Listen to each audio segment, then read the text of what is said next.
Hi అండి. అందరికీ నమస్కారం. Welcome back to my channel. ఈ వీడియోలో ఇప్పుడే అందిన వార్త ఉద్యోగులకు షాక్ అండి. ఉద్యోగ సామ్యం ఉలక్కి పడేలాగా హైకోర్టు సంచలన తీర్పు అయితే ఇవ్వడం జరిగింది. అదేంటో కాదు జీవో నంబర్ 16నైతే రద్దు చేయడం జరిగింది. ఈ వివరాలైతే పూర్తిగా వీడియోలో తెలుసుకుందాం. వీడియోని ఎక్కడే గాని స్కిప్ చేయకుండా ఎండ్ వరకు చూడండి. అప్పుడే ఇన్ఫర్మేషన్ పూర్తిగా అర్థమవుతుంది.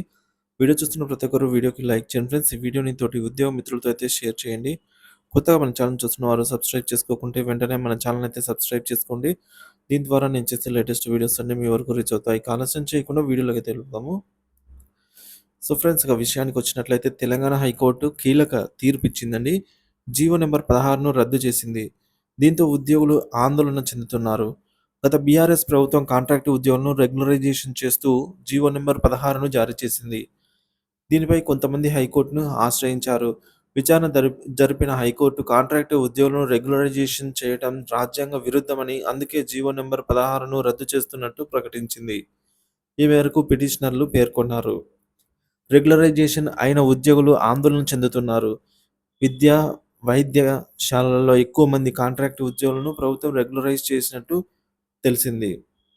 వీరంతా హైకోర్టులో భయపడుతున్నట్లు తెలుస్తోంది. సో దీనిపై అధికారులను సంప్రదించగా హైకోర్టు ఆర్డర్ కాపీ వస్తే గానీ అసలు విషయం ఏంటో తెలియదు అని అయితే పేర్కొన్నారు.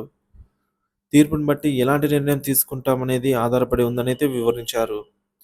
కాంట్రాక్ట్ జూనియర్ లెక్చరర్లు ప్రధానంగా ఆందోళన వ్యక్తం చేస్తున్నారు. జీవో నెంబర్ 16ను కొట్టివేయడంతో తమ సంతోషం ఆవిరైందని ఆవేదన వ్యక్తం చేస్తున్నారు. తెలంగాణ ఉద్యమ సమయంలో బీఆర్ఎస్ అధినేత పలు హామీలు ఇచ్చారు. రాష్ట్రంలో కాంట్రాక్ట్ అవుట్సోర్సింగ్ వ్యవస్థ లేకుండా చేస్తామని చెప్పారు. కాంట్రాక్ట్ ఉద్యోగులను రెగ్యులరైజ్ చేస్తామని చెప్పారు.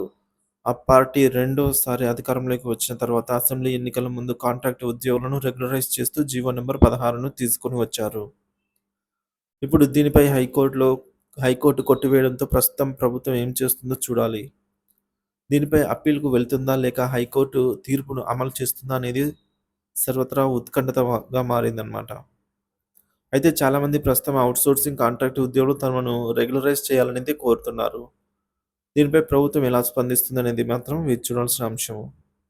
దీనిపై మీ అభిప్రాయాన్ని కామెంట్ ద్వారా తెలియజేయండి. Thank you for watching this video.